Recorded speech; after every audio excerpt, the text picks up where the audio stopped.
Today I'm going to teach you how to make a wound and stitch it up.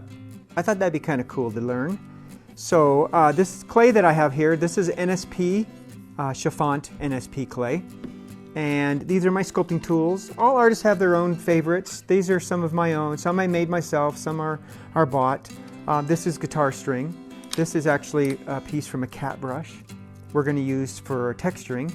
And these are actually made out of latex. These are stamps that you use for pressing on the clay and leaving bumps. What it is orange or an avocado is what I used for these. You just coat latex on an avocado or an orange, let it dry and peel it up, and you have a texture stamp. So find some cool oranges or avocados with nice bumpy textures and make your own stamps. This one's a little thicker. This is an avocado, I believe, and this was from an orange. First of all, to start off, we're going to make the basis of our wound.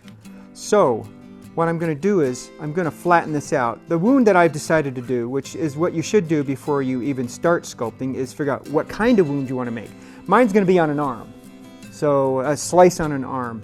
That's what I want to do. Or it could be on the top of a shoulder or whatever you want to do. If you're going to do a face, you can do a flat mold like this, but your flat mold will have to somehow contour to the face. So be careful where you put it on the face. If you're going to go like in an eye socket or under a chin or something, you're going to need something else besides a flat mold. But this will work on a forehead if you want to. This one's a little big, so I'm going to just kind of trim it down a little bit because I don't need that much clay. And what we're going to do now is you're going to kind of push it down on the edges. There's many ways of sculpting. I'm just showing you one of the ways that I like to sculpt. Remember, the goal of sculpting is to make the piece, the prosthetic piece, looks like it's part of the body, not on top of the body. As you can see, the clay, I'm smoothing the clay out now. It's a little bulgy, which is okay. We need that bulge. It needs to look very graphic, the wound. That's my goal, is to make it look kind of really irritated and cut open. And we want to have some depth inside of that wound so that we can show it when we're stitching it up. So what I've done is I've taken my tool, I've smoothed it out as best I can on here, kind of the shape I want. You can actually use Vaseline on your finger and rub it down, and it will take all the lines out to it. Now that I've got my piece, the shape that I like, now I'm going to add the gash to it. I'm going to take this sharp pointed tool here, and I'm going to cut open a gash for myself. And this will be my initial cut. And I'm going to dig it out a little bit. It's hard to make this look like it's part of the skin and not just on the surface. So what I'm going to do to kind of like compensate for that is I'm going to take some of this down with my loop tool here. I'm going to take it right here against the edge here, and I'm going to take some of this down just a little bit, just because I want the surface to be a little more flush to the actor's skin. So I'm going to take on this side too, and I'm just taking some off. I'm running right along the edge of the wound, right next to it, and smooth it out. When you look at people's work online, so much of it's just sitting on top of the face. It doesn't look like it's really in the face. You just have to use your judgment.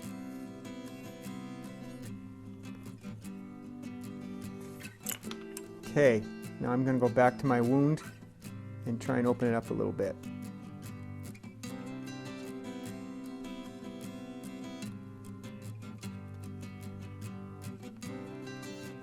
Just be aware that this is not the only method for making a wound.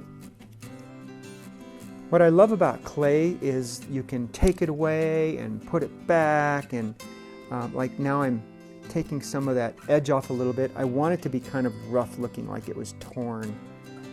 Now I'm just kind of smoothing out the edges a little bit, just to make them more subtle and not so hard. I will be using naphtha on this edge so that it will take it down and make it a little more smoother like skin.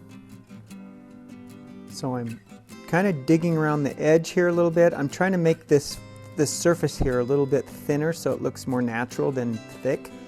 And I'm just taking the clay and I'm scraping it away from the edge and then pushing it into the middle so that it kind of gives it a chewy surface inside here. But I want to make a skin surface here that actually, when this is done, you can peel this away and see even more of the interior.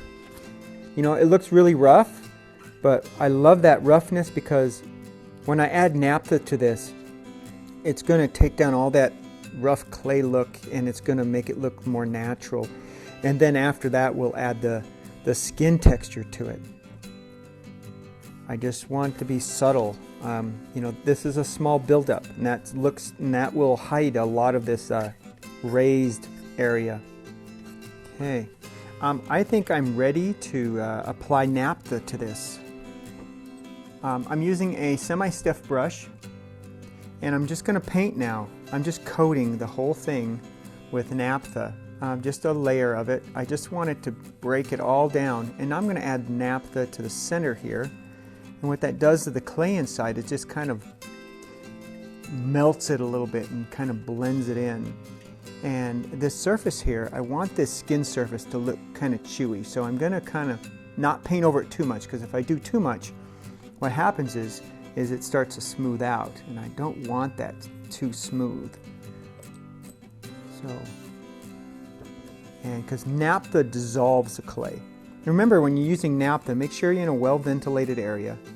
And if you use a lot of it, you want to have gloves on. I don't have gloves on because I'm just using a little bit on a brush. All right, now I'm going to let this dry for a little bit. All right, now I'm going to add some skin texture to this wound. And to do so, I'm going to take this tool here. This was a cat dog brush that I glued onto the top of a paint stick. And I'm going to just start dragging some lines across here, just to kind of give it a little bit of a roughness of your skin. Depending on where it will be applied to the person, you'll need to look at what kind of skin texture they have. I looked at my arm where the skin surface is going to be applied, and my arm has that kind of a look of just these fine lines. You can add pores to it also, which we can do after this, but I don't think I'm going to add pores. I don't really see a lot of pores on my arm, just this kind of this liney texture look. And also you'll notice the clay is beading up. That is normal. And now I'm going to take a brush with some talcum powder and I'm going to apply it to the surface. And what it does is it pushes those little beads of clay away. Keeps them from sticking to the surface of the clay. And now you'll see there's a lot of fine little lines. And the more that I brush it down, the more those lines disappear. I'm not adding clay to the interior of that because I love that look inside there. It's just the outside. So I just keep taking it down a little by little. And also, to make these lines a little bit subtler, I'm going to add a little bit of alcohol to my brush and take it down a little bit more. Now that I've got the detail in my skin here, I'm going to take some isopropyl alcohol with my brush. I'm going to wipe it on there. This does dissolve the clay a little bit, not a lot, just a little bit, just enough so that I can get that texture to be a little more subtle on the clay. I don't want it to be too ridgy and bumpy. Now, when I do cast this, you do lose some detail in your clay, but not a lot. Okay, this piece now is ready for molding. I'm going to clean a little bit of this clay up around here, and then I'm going to build a wall around it.